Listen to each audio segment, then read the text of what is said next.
dans les profondeurs de l'eau, de nombreux artefacts et même des villes entières submergées sont cachés à nos yeux. Dans cette vidéo, je vous invite à découvrir les découvertes les plus étonnantes découvertes dans les marécages, les rivières et les lacs. Numéro 1.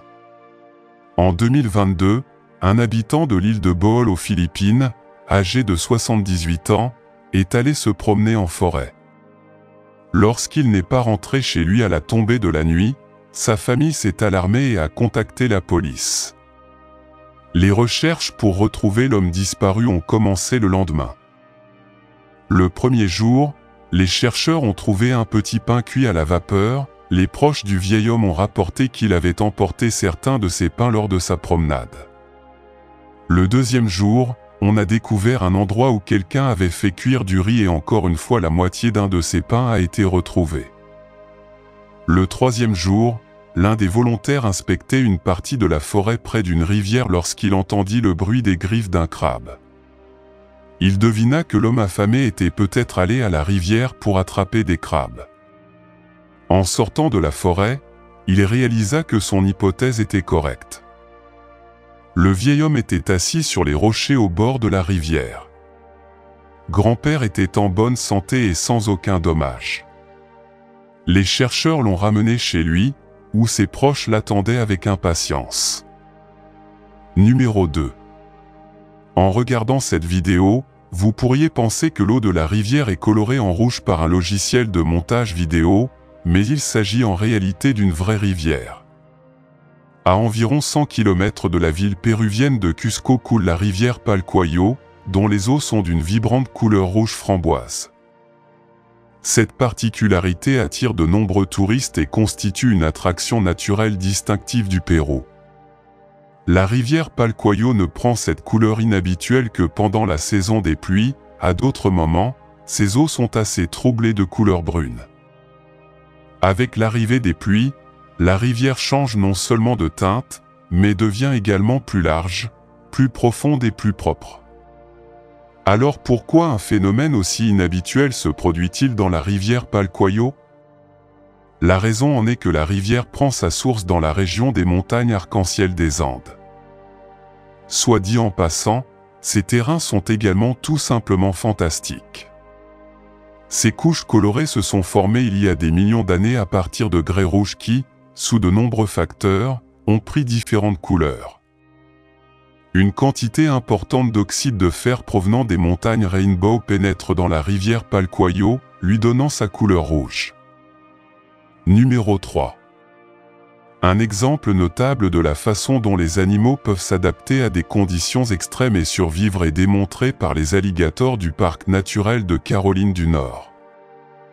En 2018, les États-Unis ont connu un hiver particulièrement froid, avec des températures de l'air chutant à des niveaux proches des records, provoquant le gel de nombreuses masses d'eau.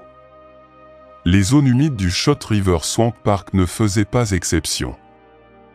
Les alligators qui habitaient ces marais ont dû faire face à des défis, mais ont trouvé un moyen de supporter l'hiver. Le personnel du parc a été témoin d'un spectacle étrange, le museau des reptiles dépassait du marais couvert de glace. À première vue, il pourrait sembler que la glace avait piégé les alligators et qu'ils l'étaient alors qu'ils tentaient de sortir de l'eau et d'atteindre la terre ferme. L'un des employés du parc a publié des photos de ce phénomène accompagnées d'une vidéo expliquant les événements réels aux spectateurs perplexes. Il s'avère que les alligators emploient une technique de survie fascinante. Pour respirer, ils sortent leur museau de la glace tandis que leur corps entre en état d'hibernation. La glace maintient leurs corps inactifs et les empêche de couler, de sorte que ces reptiles semblent seulement morts. Avec l'arrivée des températures plus chaudes et la fonte des glaces, ils reprennent leur vie normale. Numéro 4. Les gens font souvent tomber accidentellement leur téléphone dans l'eau. Lorsqu'un smartphone tombe dans une eau profonde, il n'y a presque aucun espoir de le retrouver et de le récupérer. Mais comme on dit, rien n'est impossible. Cette histoire s'est produite au Royaume-Uni. Un homme nommé Owen Davis a perdu son iPhone alors qu'il faisait du canoë sur la rivière Wye. Davis a commis une erreur et a fait chavirer le canoë et son téléphone est tombé de sa poche. Il n'a même pas essayé de le chercher. 10 mois plus tard, un habitant de la ville de Saint-Derfort, Miguel PCO, a accidentellement retrouvé le téléphone perdu au fond de la rivière. Il a sorti l'iPhone de l'eau, l'a séché et a essayé de l'allumer. À sa grande surprise, cela a fonctionné. Il a ensuite publié une photo de sa trouvaille sur les réseaux sociaux, dans l'espoir d'en localiser le propriétaire. Par pur hasard, Owen a vu le message et a reconnu son téléphone. Il a contacté Miguel et récupéré son appareil. Numéro 5. Imaginez que vous marchez dans une forêt dense la nuit et que vous voyez soudain une poupée assise sur une balançoire. Une telle scène pourrait être le début d'un film d'horreur, mais les habitants de la ville australienne de Lucinda ont eu la chance ou le malheur d'être témoins d'un tel spectacle en personne. Non loin de la ville, il y a une forêt et plusieurs marécages, et à côté de l'un d'eux, une poupée est assise sur une balançoire suspendue à un arbre. Lorsque le vent souffle, la balançoire se balance comme si un enfant vivant jouait dessus. Bien que le visage de la poupée semble inoffensif, la vue est assez inquiétante. Malgré l'apparence enfantine et apparemment innocente de la poupée, les habitants du quartier ont tendance à garder leur distance. Les villageois croient que si quelqu'un s'approche du jouet, il défendra son territoire et jettera une malédiction. À partir de ce moment, la personne serait condamnée à souffrir des malheurs et des maladies. Qui a placé la poupée et dans quel but reste un mystère. Peut-être que la personne qui a créé cette installation l'a fait pour attirer les touristes dans la région. Le maire de la ville est sceptique quant à la peur de la population face à la poupée, cependant, comme d'autres habitants, il hésite à l'approcher de près. Numéro 6. En 2019, une équipe de construction est tombée sur une découverte inattendue en démolissant la cheminée d'une vieille auberge, une bouteille remplie des choses les plus inimaginables, des dents humaines, des éclats de verre et un liquide non identifié que personne n'a sûrement osé toucher. Vous pensez peut-être que cette bouteille n'est qu'une blague malsaine, mais cette horrible concoction est courante sur tout le continent européen, avec plusieurs découvertes dans des bâtiments anciens, des cimetières et des berges de rivières. Mais que sont-ils exactement et quel est leur objectif? Eh bien, on les appelle des « bouteilles de sorcières ». Comme leur nom l'indique, ces objets trouvent leurs racines dans le monde du folklore et de la magie protectrice. Ils étaient généralement fabriqués en céramique ou en verre et étaient censés protéger contre la sorcellerie malveillante. Entre les XVIe et XVIIe siècles, la majeure partie de l'Europe était dominée par la peur des sorcières et du surnaturel. Parallèlement à la diffusion de ce que les gens croyaient être de la magie noire, la popularité des bouteilles de sorcières a augmenté. Craignant d'être bientôt victimes des sorcières, beaucoup utilisaient des bouteilles vides et toutes sortes d'amulettes, notamment des cheveux humains, de l'urine, des rognures d'ongles, des épines et d'autres objets pointus. Aussi sinistre que puissent paraître ces objets, la bouteille de sorcière n'est rien d'autre qu'un talisman protecteur destiné à repousser ou piéger les sorts malveillants et les énergies négatives. La croyance était qu'en plaçant ces objets à l'intérieur de la bouteille et en les enterrant près de l'entrée de votre maison ou dans les cheminées et les cheminées, vous captiveriez les mauvais esprits, les attirant vers la bouteille et neutralisant leur pouvoir. Mais aujourd'hui, les bouteilles de sorcières ne sont rien d'autre que des vestiges d'une époque où l'Europe était dominée par une immense peur. Donc, si vous vivez en Europe et que vous découvrez soudainement cela dans votre maison, sachez que son ancien propriétaire voulait probablement simplement protéger la maison des mauvais esprits. Numéro 7. Voici une autre étrange découverte impliquant des dents humaines, cette fois à Val d'Osta, en Géorgie. Lors de la rénovation d'un bâtiment, une équipe d'ouvriers du bâtiment a fait une découverte surprenante, près de 1000 dents humaines.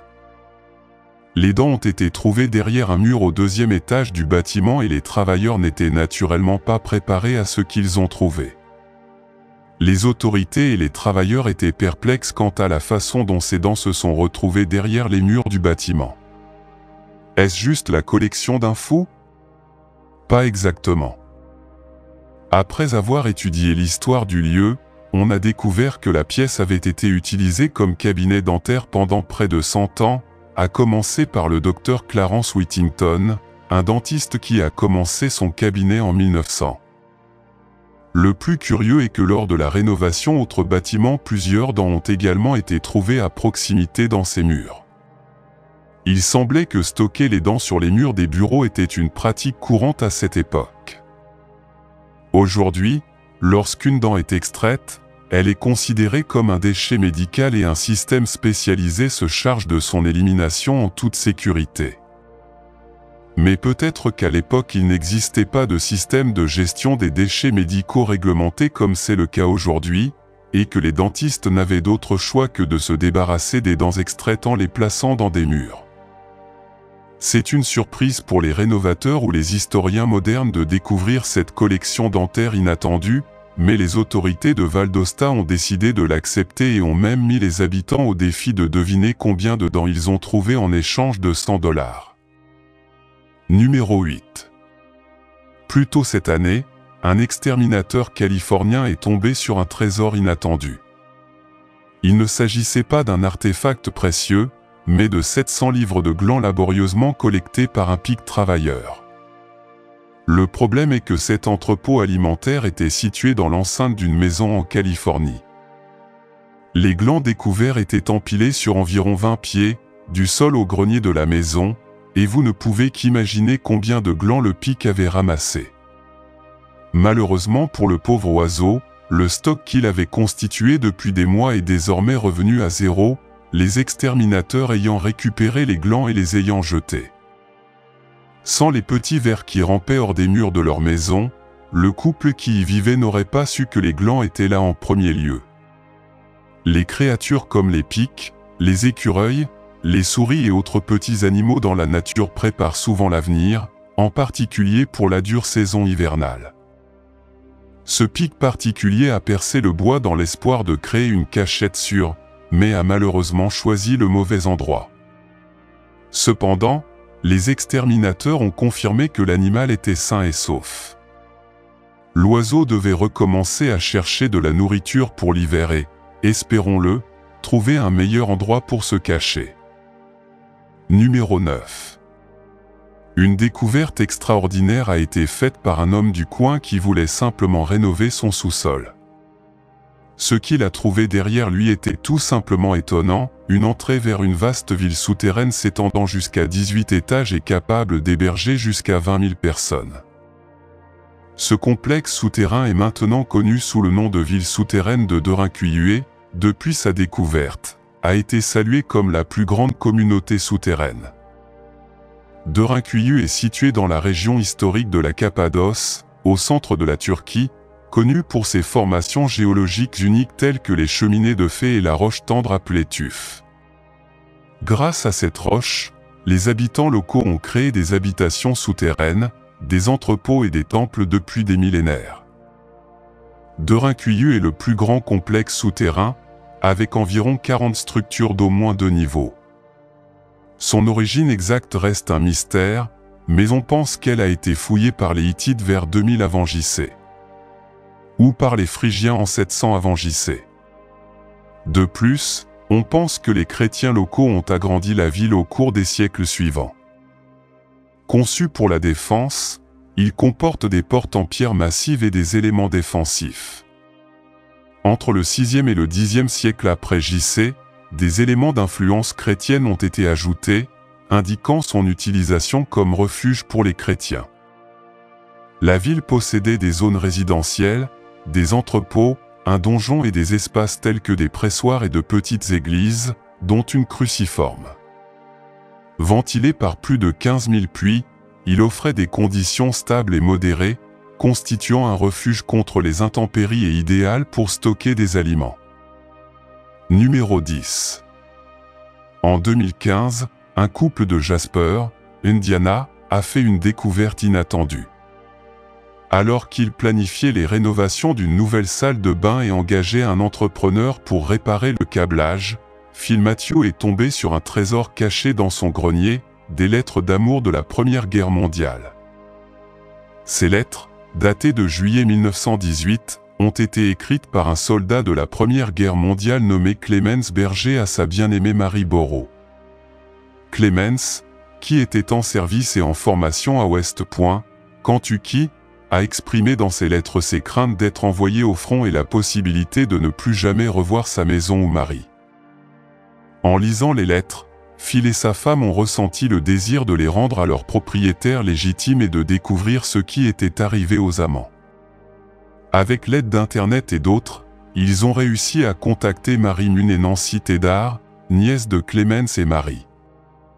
Ces nièces étaient enthousiastes et reconnaissantes de la découverte et de la préservation de ce souvenir familial émouvant.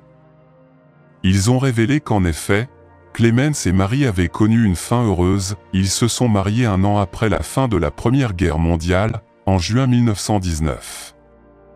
Sans aucun doute, une découverte étrange mais émouvante. Numéro 11. Au fond des forêts les plus reculées d'Amérique du Nord, se cache une créature légendaire. Un être qui a captivé l'imagination de plusieurs générations. Bigfoot. La légende de Bigfoot a ses racines dans les cultures amérindiennes, où il est connu sous différents noms et descriptions. Pour certaines tribus, il est une figure protectrice, pour d'autres, une entité redoutable. Ces histoires anciennes racontent des rencontres avec un être de grande taille, couvert de poils, qui vit dans l'ombre de la forêt et est rarement vu par les humains. Au fil des années, de nombreuses observations de Bigfoot ont eu lieu. L'un des plus célèbres s'est produit en 1967, lorsque Roger Patterson et Bob Ginlin ont filmé ce que beaucoup considèrent comme la preuve la plus convaincante de l'existence de cette créature. La séquence montre un être à fourrure, marchant debout, s'éloignant rapidement de la caméra.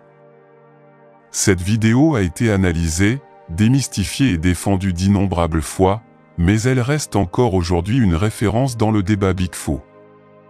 Mais qu'est-ce que Bigfoot exactement?